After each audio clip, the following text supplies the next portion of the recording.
Hello and welcome, friends. This is the JRPG Report. This is going to be episode 154, and we have got an absolutely insane podcast for you guys. Today, I have got so many big, awesome stories to talk about. Most of these things you might have actually covered, as this has been an extremely busy week, and I am in a bit of a pickle because all this stuff is going on as I'm recording this morning on Thursday during New Game Plus Expo, and I wanted to wait till after it was done and record a big podcast, but it's just impossible. It'd go on for hours. So here's what we're going to do. This episode 154 is going to be the past week, and once New Game Expo gets wrapped up tonight, I'm going to do just a podcast on all the stuff that came out today. And I will try to do that first thing tomorrow morning for you guys, so you'll have a special bonus Friday podcast to listen to over the weekend. But let's not waste any more time in getting to. I could have went a couple different directions. So the big things were obviously all the Final Fantasy VII remake Intergrade news that came out of the State of Play presentation.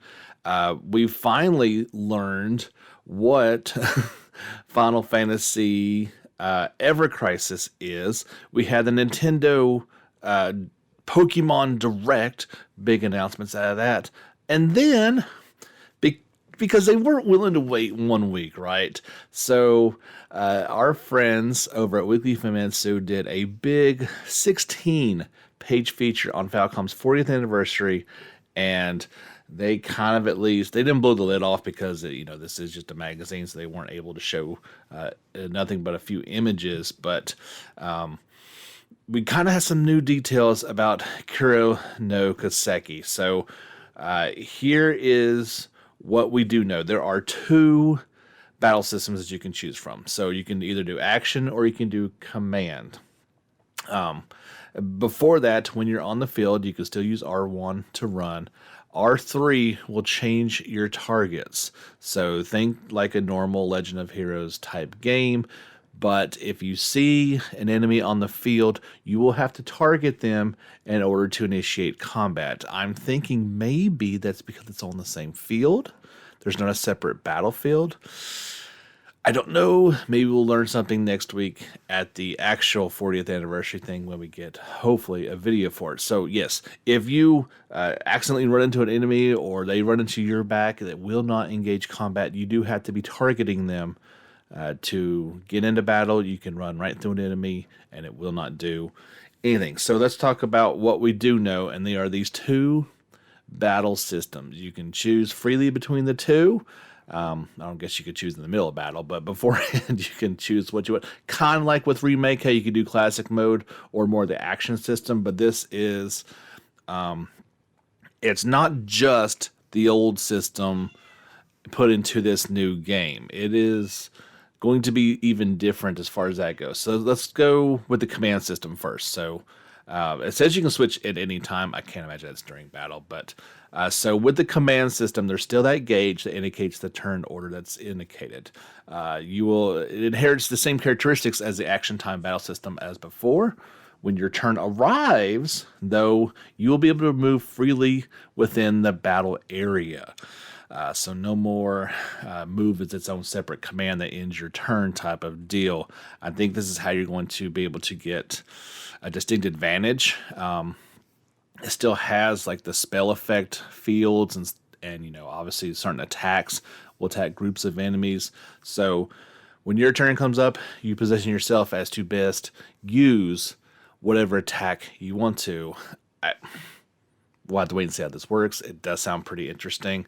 Maybe a bit like Dragon Quest 11 that you can move around freely to that effect, but it does look like there's actually some advantage to it in this aspect. There are still links and S breaks. Those are still going to be in there. And so each button will correspond to the command, just like with Cold Steel 3 and 4. You can still defend your arts, your crafts, all that fun stuff. The art effects range has been reformed, and there are 2 new elements called Boost and SCLM. We don't know what that is yet. I'm sure we'll get a ton more information. Things are starting to trickle out as this article is being translated as well. So that's kind of the command system, tried and true. Without knowing, I would say this is what I'm going to be going for. But maybe to get new players into this series, they have went as an option for this action battle system. So as I said before, each button has its own command. Well, so like with your circle button, you would be doing your attacks. Square will be deploy shard. Not sure what that is. That could be similar to some type of orbit system. X will actually evade. So you can either sidestep or backflip. Yeah, I mean, they're going action with this thing. So, triangle will bring up a tactics menu. The right touchpad will have your target information. L1 will give you the ability to switch between characters. So again, think Remake or like Rise of 2, being able to switch on the fly between different party members. Your party members that you are not controlling will fight on their own, like other action RPG type systems. So, we learned some things. There were also some, I think a total of 3 images have arisen from this, and I really like the new look for this game. I think it looks incredible just from these screenshots. I really can't wait to see this thing in action. I say that because, remember, this game is supposed to come out in the summer in Japan. We're not very far off from that. Maybe that gets pushed back. But we have seen these 2 screenshots do the 2 of the 3 main characters are involved, and yeah, it looks like a lot of fun. The one screen shows off the action system. I think the other one shows off the command system. Yep, I believe that's exactly what's going on there. So if you'll check out our social media channels, you can see the article that I'm talking about. That just posted this morning, the latest one. So, no, it was yesterday. I'm sorry. So, check those out if you're interested to see those screenshots and exactly what I'm talking about. You can kind of read on your own pace and try to figure out exactly what's going on. But, yeah, hopefully we will learn a bit more on March the 8th. I'll break down everything in next week's episode that we gain from it. And I remember when we first heard all about this, I was definitely a little concerned. I am much more relieved now to know that they are not just adopting an action system and leaving series veterans behind. So I love the idea of options. Why not, right? If you can implement the systems, these PlayStation 4 and moving to the 5, they're extremely powerful. Surely they can handle multiple ways of playing a game. And why not give people more options? Just don't alienate the people who got you there type of deal. And it sounds like they're trying to make the best of both worlds. I've seen it said after people got done with 4 that they were ready to move on with this series, that they had kind of played it and it hadn't changed a whole lot. The further I got into 4, I started to understand that idea just a little bit. It does not look like Hajimari is going to get that big of a difference, if at all, from the past 2 Cold Steel titles in terms of the way it controls. So maybe this is a welcome change. We did see the series progress from series to series, so this is maybe just that next evolution. As long as they keep it turn-based in some aspect, I will happily play them as long as they continue to make those. If you couldn't tell, obviously I was able to get off of work this week and cover all the crazy shenanigans that are going down. Don't forget, check out our YouTube channel for all the updated trailers that are popping out, not only from New Game Plus Expo, but also from just every day. We try to put stuff on there as they pop up, and I keep you informed with the latest happenings in the JRPG world. So, at Sony's State of Play, I didn't think we were going to get anything really of much of any value, to be quite frank. And instead, we got a triple play of Final fantasy news. You could call this, I was going to call it the good, the bad, and the ugly, but that's not exactly accurate at all. So first with the good/great, Final Fantasy VII Remake Intergrade will be a free upgrade for PlayStation 4 owners of the game and will launch June 10th worldwide. As we have seen with many other titles, if you have the PlayStation 4 version of a game, there is a PlayStation 5 upgraded version. It looks like this is more than maybe some of the other ones have offered, though, as well, I mean, you get the extra Intergrade on the title. It's got to be something good. Plus, it's not coming out for a while, so they are working on this one. It will take advantage of the latest generation of hardware, include a wealth of graphical, gameplay, and system enhancements. There will be 2 game modes. I don't know how this is going to work exactly. It does show it off in one of the videos, but there's either graphics mode, which prioritizes 4K high-resolution graphics, or performance mode, which prefers more the 60 frames per second angle. Playing devil's advocate, why can't they do both? I don't know. That's a the technical developer question, not for your friendly weekly podcast host. You can now capture and share memorable moments from the game with the fully customizable photo mode. This game has plenty of those moments that would make for some amazing pictures. You can now enjoy immersive battles using the DualSense wireless controller with its haptic feedback integration, and enjoy dynamic bike racing with its adaptive triggers. That would be pretty fun. There's new difficulty modes for classic mode, which I enjoyed playing it on. Remember, by default, classic mode was easy mode. I believe now you have a normal option for classic mode, which should have been in there the whole time. You can jump into the action faster with optimized loading times. They showed this in the trailer, and guys, it was instant load. Obviously, with an SSD, that's exactly what you would expect. That's what we've been promised. If you remember when they were first coming out with PS5, they touted the Spider-Man load time going from like 15 seconds to 1. That's exactly what it looks like you're getting with this. You're picking a chapter and instantly going into playing it. If you have Final Fantasy VII Remake on PS4, you will get to have this free enhanced version for PS5. But they didn't stop just there, right?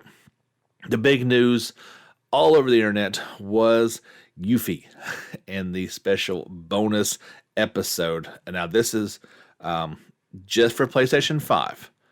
So if you want to play it on PS4, you're going to need to pony up and get that new system. This bonus, I don't think they have an official name for it, but we'll just say Yuffie Dlc, right? You're going to need that new system in order to play it. In this new adventure, you play as the ninja Yuffie Kazugari as she infiltrates the shadowy Shinra Corporation to steal a powerful materia and restore glory to her homeland.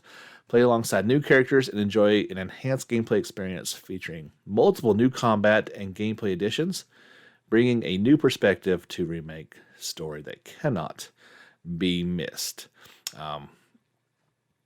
There will be there are some people out there who don't have the PS4 version. There will be a physical and digital standard edition, as well as digital deluxe edition of Intergrade when it comes out on June the 10th. No pricing on that yet. I'm sure there will be at some point in time. So, what was I going to say? They did talk about that the Yuffie DLC, I forget how many chapters are in Remake. I think it's 16, if I'm not mistaken. Her DLC is much shorter. As you might expect, it's not going to be a full game. No pricing on it yet, but it's only going to be about 2 chapters long. They said, no, Remake was 18 chapters. Yeah. So her story will be told over 2 chapters of gameplay. Yeah, I mean, that's great, and it looks so cool. There is a new helper with her. What is his name? Oh, gosh. I forget the name. Sion? I want to say Shion, but that's not right. I think it's Sion. So, yeah, it looks really cool. Completely new story for you guys to experience. But just talking on Intergrade alone, I mean, the game looked fantastic on PS4, right? It looks so much better. They did a really good job of doing those videos that has like, the one version on one side and one version on another, and then the slider kind of takes over and shows you all of one, then all of the other. It's like, I remember playing it and just my jaw dropping with how gorgeous it was. And then you see the PlayStation 5 version and it makes the PS4 version look like garbage, right? Like you're playing a completely different game. I'm, I've got to wait on my PS5. It's going to probably be a little while. I've been wanting to play Remake again. So now it kind of gives me the perfect excuse to wait and play it. And yeah, I cannot be happier for all these announcements there. Yes, Sonon. That's his name. Sonon. That is the new character's name. Looks up. I mean, it's definitely not Zack, as this is a warrior from Wutai, but kind of has a semi-resemblance in the face to Zack. He uses a big old long metal pole-looking thing, and looks like he can really do some damage. The trailer shows them fighting a giant mechanical worm. I don't know what you would describe it as, but it looked pretty cool, to say the least. Not sure how they're going to put Yuffie into the main game, but it is cool to go ahead and acknowledge her as a character, and hopefully she won't be like some sort of weird DLC, because of course, remember, she was a missable character in the original along with Vincent, so I'm hoping that you can still recreate her like normal. Certainly very, very excited. One final piece of Remake news. It was revealed, and they didn't actually reveal it at State of Play. It kind of came out a few hours later, but for March, if you've got PlayStation Plus, you can go and download Final Fantasy VII Remake right now. They are, well, they're not giving it away. Of course, you do play, you pay for Plus each year, but yeah, you can go play it right now if you are a PlayStation Plus subscriber. One small caveat, in case you were already forward thinking enough to bring this up, they shot this one down. If you download this version of it for free, I guess they have some way of tracking how, what version of it that you have. Of course they do, because I'm not a Plus member anymore, and all the games I used to have that little plus symbol next to them that I have to pay for to get again. You cannot upgrade to PS5 version for free. Maybe there's some sort of fee that will be involved when that goes on, but yeah, you're not just going to be able to then play it on PS5. You'll need to actually pony up some extra cash at some point in time. So yeah, they shot that one down pretty fast before anybody could really get going on it. So let's start with let's skip ahead to the not so great Final Fantasy news that came out of State of Play, at least in my opinion. So, 2 mobile games were announced using the Final Fantasy name. Remember we talked about those trademarks a while ago for Ever Crisis and First Soldier? Well, we know what they both are. And First Soldier is going to be a battle royale action game for iOS and Android that will launch in 2021. So, let's say, I don't know how much of this audience are Fortnite fans, and if you are, that's fantastic. Maybe you'll enjoy this game, because that's pretty much what they're going for is Fortnite in Final Fantasy. I like the idea of it, right? So this is a quote-unquote prequel to the story. I think it takes place 40 years before, something in that. It's definitely many years before Final Fantasy VII, and kind of shows the formation of the soldier program. And pretty much that was the excuse for them to make a battle royale game. I'm not saying it looks bad by any stretch. I think it actually looks pretty cool. I have no use for a game like that, right? And maybe you've got some diehard Final Fantasy fans that would be into that, or some Fortnite fans that want to play something a bit different, but kind of felt like they swung and missed with this one. Now, the other thing. We've been talking about what is Ever Crisis. I had that whole podcast even called that, what it is. Well, let me tell you what it's not. It is not a remake of Crisis Core. Zach is not involved. It is not some sort of new offshoot a la Dirge of Cerberus. This, I'm actually kind of pretty excited about this one in a way. It will go both ways with it. So this is also for iOS and Android. So it's a mobile title. At least it could come to consoles. We're not sure. But it is a single player experience in episodes of the original Final Fantasy VII, but kind of uses some assets from Remake in some of the character designs. Its overall look is very unique. It kind of has more of a manga anime look to the characters, but definitely like a high resolution version of the original FF7. Looks really good. It looks really fun. Now, it's not a faithful, complete reimagining because in the trailer alone, when you're facing the Scorpion Sentinel, not only is it Cloud and Barret, but Aerith joins the fight. So maybe there's some of those mobile, gacha elements in there where you can have different characters and experience the story. But I really like the look of it. It looks fun. No price point or anything that has been announced yet. It's not going to launch until 2022. So here's the official overview from Square Enix. Final Fantasy VII Ever Crisis is a chapter-structured single-player experience which will cover the whole of the Final Fantasy VII timeline, including the events of the original game, along with the Final Fantasy VII compilation titles, as well as the new story elements penned by Final Fantasy VII Remake story and scenario writer Nojama, surrounding the origins of Soldier. So maybe it does dive into Crisis Core. They're going to explore that option. Maybe it does explore Dirge of Cerberus and that option. Maybe it even goes into something like Advent Children. That would be pretty cool. From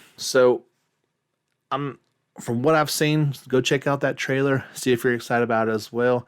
It definitely has kind of that FF15 Pocket Edition vibe to it, but much, much better looking. I thought that was a cool idea, and that was a mobile game that eventually made its way to consoles. Maybe I can foresee this happening as well. I'm not completely sold on it, but I am in favor of this idea, especially if it is a way to bring new fans who perhaps don't have a console, or maybe they don't have all the money in the world, but they've got their phone, and so they can go back and experience the original story. I'm very, very much in favor of that, and pretty excited to be quite frank with it. One final piece of Remake news, and then we'll move on to some other stories. As they announced these three titles, it was also reported in Famitsu that Tetsuro Nomura will serve as the creative director for Remake Part 2, whenever that comes out, and he will be handing over sole director title role to the co-director of Part 1, Nako Hamaguchi. I believe that's because Nomura is going to be serving more of an I was going to say an overlord role, but more of a creative director in terms of not only overseeing this project, but the aforementioned Final Fantasy VII projects on mobile, and maybe even stuff we don't know about. But I don't dislike this bit of news at all. We know Nomura and some of the craziness that he tends to get into. Maybe, Hamaguchi kind of reins back some of that in Part 2, or maybe it goes in a completely different direction that we don't even know. But, he said, that's basically what he said. He's going to be working on a bunch of different stuff, and needs to step back a bit. And I don't blame him whatsoever. So that's two of the three big pieces of news. On to the Pokemon Direct. Two big announcements came out of that. And the first that many people had kind of speculated on did finally come to fruition. There will be Switch remastered versions of Diamond and Pearl, and they are going to be called Pokemon Brilliant Diamond and Pokemon Shining Pearl, remakes of the 2006 released Nintendo DS titles. There was a trailer for that came out, of course, and I'm trying to see a release date. It will launch in late 2021. So many people are obviously going to be very happy about that. And there was a new announcement as well. This is coming from Pokemon company and developer Game Freak. They announced, and I hope I say this correctly, Pokemon Legends Arceus will launch for the Switch in early 2021. This one, a lot of fans initially were comparing it kind of to like Breath of the Wild. While it does have much more of an open feel to it and a little bit more action elements, it is still kind of that tried and true an upgraded version of the battle system.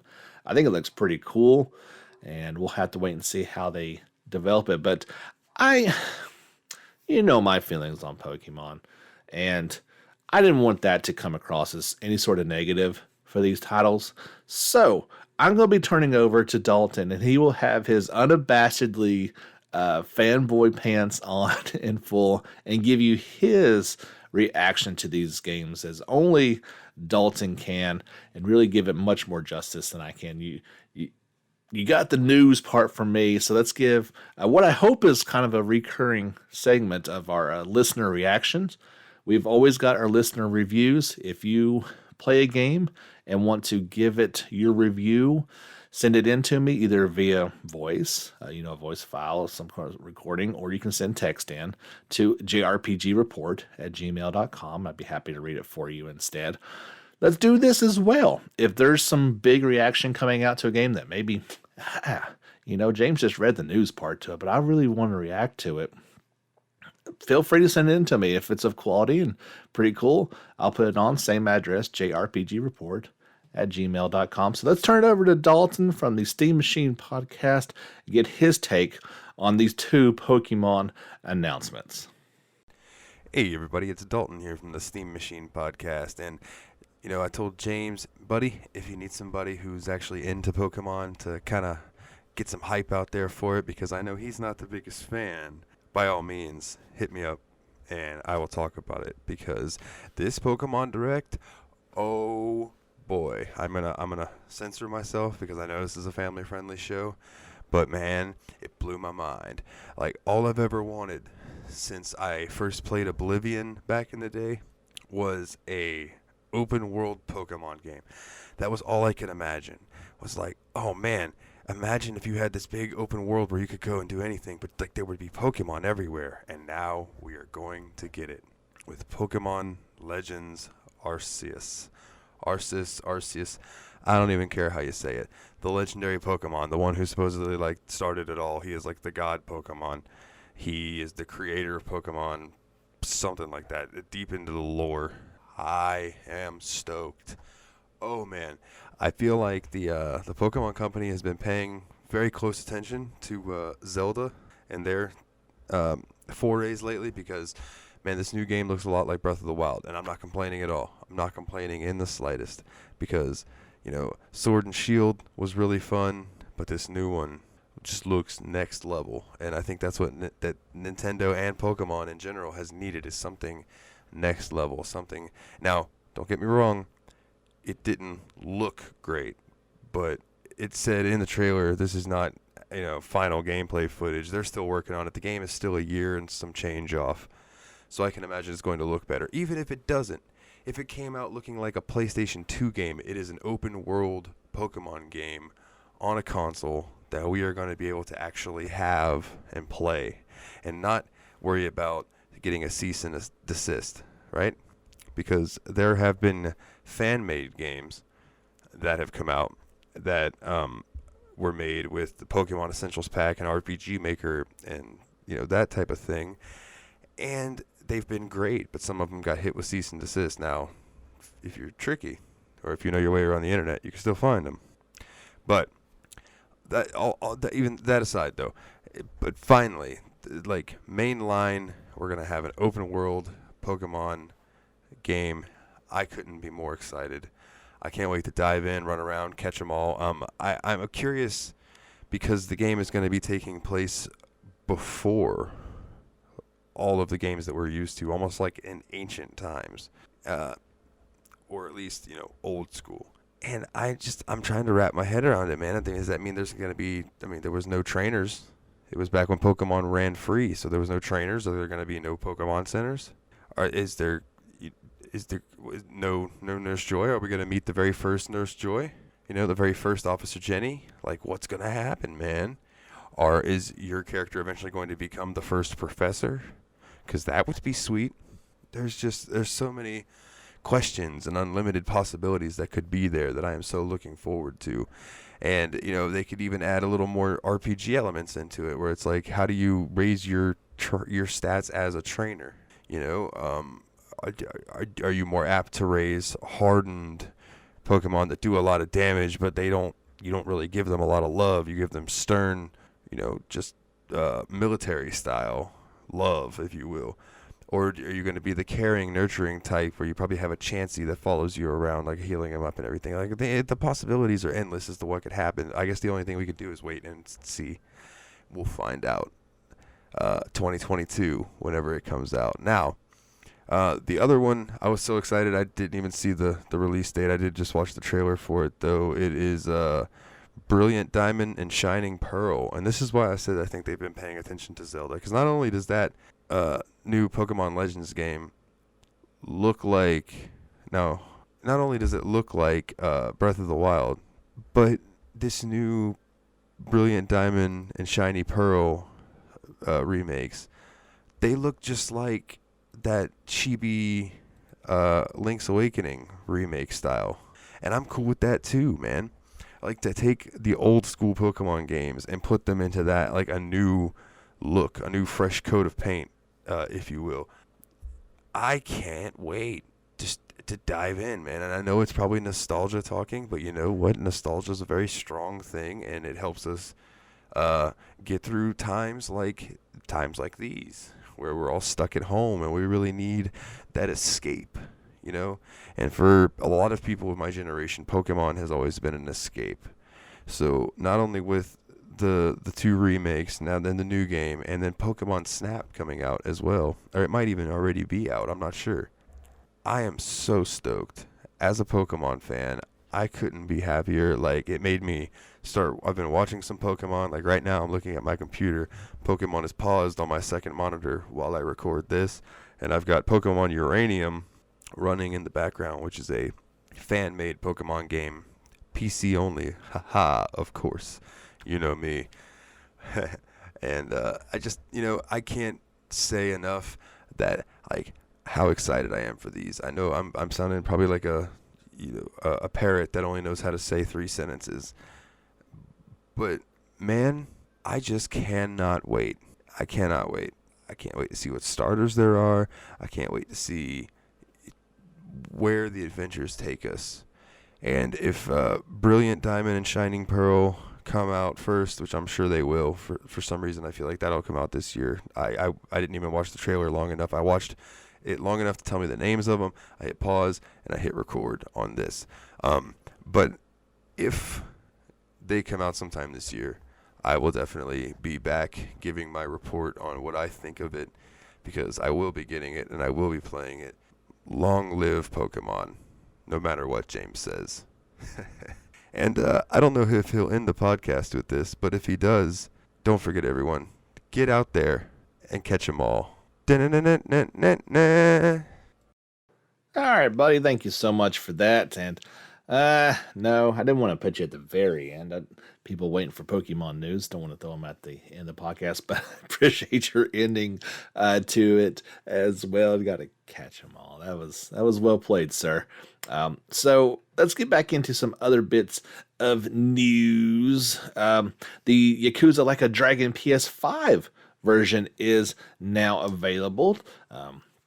Of course, if you got the PS4 version, you can upgrade that for free.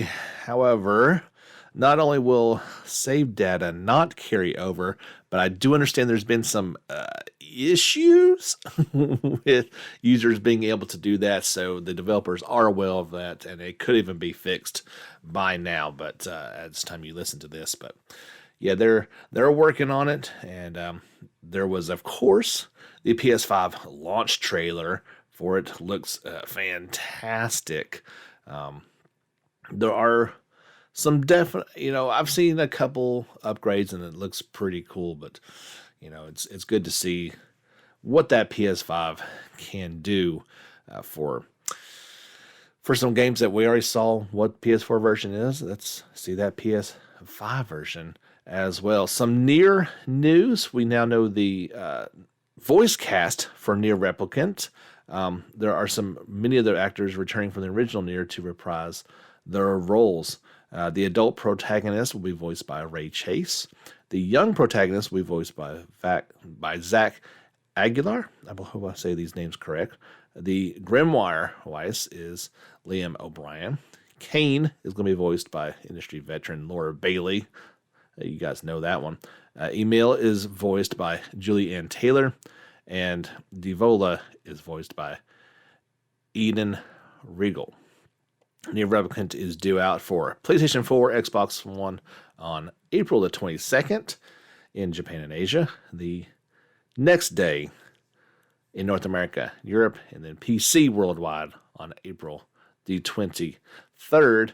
In other Nier news, we haven't got it over here yet, but Nier Reincarnation, the mobile title, has passed 10 million downloads. Like, that really seems like an insane number, right? I don't know. You know how the Japanese love their mobile titles, and this has proven it. I guess that probably includes people that, let's say you want to play it on your mobile, but you also want to play it on your tablet. It's going to count that twice type of deal. But still, that is an impressive number, no matter if it's a free download or not. In some other bits of news, if you were holding out, for a physical copy of Hero Must Die Again, you'll be able to do that fairly soon. It's not limited run. This is Dogia Games. Is that how you say their name?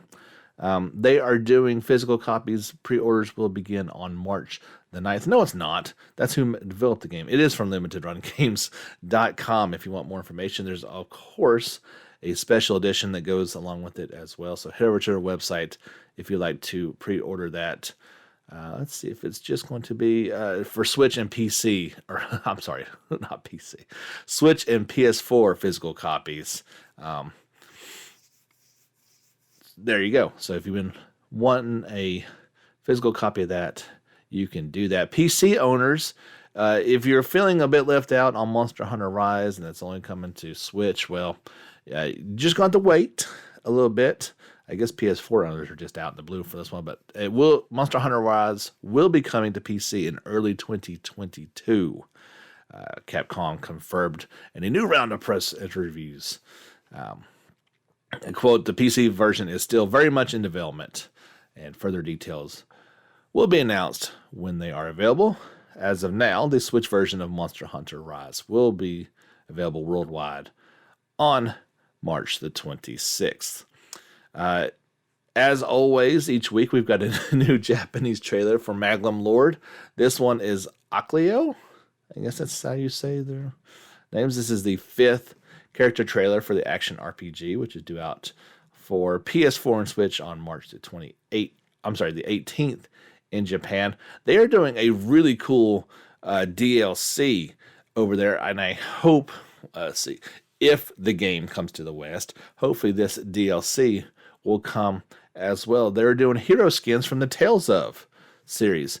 The 3 that I can see, there are 2 from Tales of Destiny, and 1 from Tales of Innocence, and then 1 from Tales of Hearts. So, those were big in Japan, and maybe we'll get a few of them over there. I did play Tales of Hearts on Vita, and that was really good, even without any English voiceover. Still pretty cool stuff. I got two more big things to talk about, and we mentioned this a bit before, the upcoming Apple Arcade title Fantasian, and that is from Mistwalker Studio. Well, it finally got two trailers for it. It was two, wasn't it? Yeah, two trailers for a interesting looking little game. Most people are going to dismiss it just because it is coming to mobile games, but I don't think we should do that with this one just because of the pedigree behind it. Of course, Mistwalker has some Final Fantasy people involved in it. Where is the? Of course, I know Nomura Uematsu is involved with the music, and I don't see the director's name who is involved with it. That's weird. Oh, here it is. Final Fantasy series creator Harunobu Sakaguchi. He talked about the development of this game, of course, and getting Uematsu's involvement as well. Obviously, it sounds fantastic. It looks pretty good. I mean, you're not going to fool anybody that it's not a mobile game. This one is coming to Apple Arcade for iOS devices in 2021. So I invite you to go check out the trailer on our YouTube channel, see what you think about it. It is a turn-based battle system, so that should pique your interest if you're, there's fewer and fewer of those to choose from. What I think is really cool with this one, in addition to the whole basis of this game is based on dioramas. And so if you are a child of the 80s and 90s, you were probably forced to make these in school. I don't know if they're still doing it nowadays, but handmade dioramas, which are, for lack of a better word, a set, right? And then they 3D copied these things down and into the game, and your character runs through the environments. I don't think it looks as impressive as they thought it was going to. It still looks really cool. Now, I've not seen a ton of it, but for what I've seen, it's pretty cool. It's nothing mind-blowing or anything like that. The thing that I like about it, excuse me, you engage in an enemy. Well, you don't see them on the screen or anything, but as you're running along, it would be a random encounter. You can turn on what is this called? I'm not sure what it's called, but basically you can use the demiurge to stop encounters. Now, instead of having a random encounter each time, every few steps, they will instead kind of be like this little star thing will go and then over into this meter, which keeps on adding up. I think you can go up to 30. So instead of having 2 or 3 enemies to fight at a time, they instead will go over here to this meter, and then you choose to fight them all at once. Now, obviously, this wouldn't work with like boss characters or anything like that, but you can then take all those enemies, and it's on a giant, big type battlefield. And instead of your arts or attacks only hitting 2 or 3 enemies or 1, you can now have these big sweeping attacks that can hit half the field at once and wipe them out. So, in essence, it's taking the mundane little battles and putting it instead into big battles that you can gain lots of experience all at once and, not miss out on all the grinding that you need to do in these games. I definitely go check out the video. And I was a lot more optimistic about this. Now, this is being available for Apple Arcade, which is something they're really trying to push. So I don't think we're going to get that standard shovelware gotcha type game. I think this is an actual game that's going to cost actual money to play. I can't confirm that because there's been no price point announced for it, but that seems to be the way this one is going. It looks really cool, and of course has the pedigree to back it up as well. 2 last stories involving Atelier Ryza and perhaps the future of that series are our last things to cover today. Don't forget, check out your podcast again tomorrow. I'll have some work to do first thing, but maybe around lunchtime or so, you should have a brand new podcast all about all the craziness that's gone on from New Game Plus Expo 2021. So cool that we're getting these things back. And just to let you know, there's a lot. It's not like it's going to be a short podcast. It'll be a lot of fun. We'll have some, hopefully, I was going to wait and include it, like I said, but some of the like the big NS America stuff isn't coming until about 3 o'clock, which would have pushed everything way back and made for a super long podcast. So don't forget, in addition to listening each week, you'll want to watch us on YouTube. Give us a subscription over there. Like and subscribe on Facebook.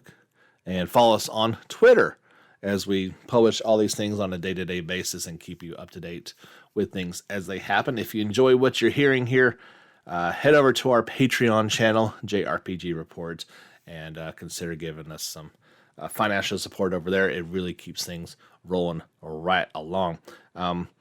If you have Atelier Ryza 2, the PlayStation 5 version is rocking and rolling, and you now have cross-save ability on there. So I'm not exactly sure why that wasn't there to begin with, but yeah, there you go. You can now, well, maybe you didn't have a PS5 when you first got it. You started on PS4, now you want to switch over. There's a article on that, and you can get some help, but it's basically you go over to the desk where you normally save at, and now there is cross-save ability. I think you'll need to have both systems kind of online at the same time. Yeah, they both need to be connected to the internet, obviously. And there you go, so that you can do that. But in an interview with, I'm not sure who this is with. Let's see. It's with our friends over at Konura. They sat down with Junzo Hoisai of Gust, and they were talking, a little, the game's been out for a while, so they're able to look back at things, and there's really no big spoilers in here, but they do ask. They say, now that there's no fear of spoilers, what do you want to do with? What did you want to do with the game that you weren't able to do? And he answers, I wish we could have enhanced the character's expressions a lot more. I thought they did a pretty good job with like the hand motions and stuff like that, but I guess like facial expressions could have been done a bit better. I thought they weren't bad by any stretch, but that's the way developers think on that. The obvious next question is there going to be an Atelier Ryza 3? As I've said before, I don't think there's any way they don't do a 3. I really don't. They've always done these games in trilogies. Of course, usually it is with a setting or a theme. This one is the Secret sub-series.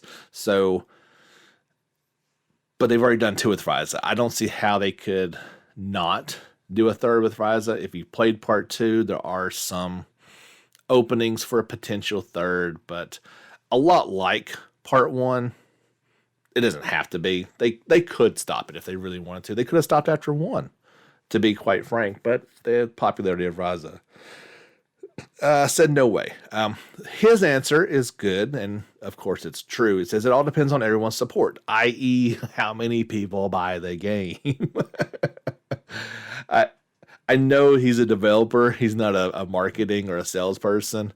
But that is the translation of everyone's support. You got to buy the game so they can give me more money. He said, personally, I would like to make a 3rd game. And if we're fortunate and get the opportunity to make it, I want to be successful in evolving it even further. He said, if they ask if a 3rd game should happen, we finally see more of Boss. They said he's a character who stood out in one way or another in both games. So I'd like to give him an active part somehow. That's obviously something that a lot of people have asked as well, that maybe he would finally be a playable character. I don't see why not, but we shall see. Do you think that Atelier Ryza 2 will influence future Atelier games? He said, I consider the Secret series to be the series in the Atelier series that challenges new things. That's a lot of series. For those challenges are being received positively. But on the other hand, challenging new things doesn't necessarily result in everything being great. We have received comments from players who liked how things were done before. I respectfully disagree. I think that in almost all aspects it was much better done in the Ryza series. He thinks that negative comments are very important, and so will influence me to think of ways to both incorporate both opinions in the future. Yes, and finally they ask about the PlayStation 5's special features and what it could mean for the series going forward. He said when he tried that controller, he was really surprised with the various features it included. It'd be great if we could come up with ways to use them in future games. For example, we could use it to show how the alchemy cauldron responds during synthesis, or control the strength when mixing in the cauldron. That'd be pretty cool. We plan on looking at new ways to best use it. So, kind of just answering the question that we all knew was coming about part 3. I don't think it's only a matter of when and not if, but I guess we'll have to wait and see. That's it for episode 154. We clocked in a little over 15 minutes. That's not bad. Like I said, this thing would have went on forever, and I don't think it would have done some stories justice that needed to be fleshed out. I would have went straight to all the new Game Plus Expo stuff, to be quite frank. But yeah, check out your inboxes or podcast centers or whatever you listen to this thing tomorrow, and or if you are listening in the future, it'll be available right now. But yeah, thanks so much for tuning in. It's my pleasure each and every week to bring all the news in the JRPG world to you. My name, of course, is James Fisher, and until next time, possibly tomorrow, get back out there and level up.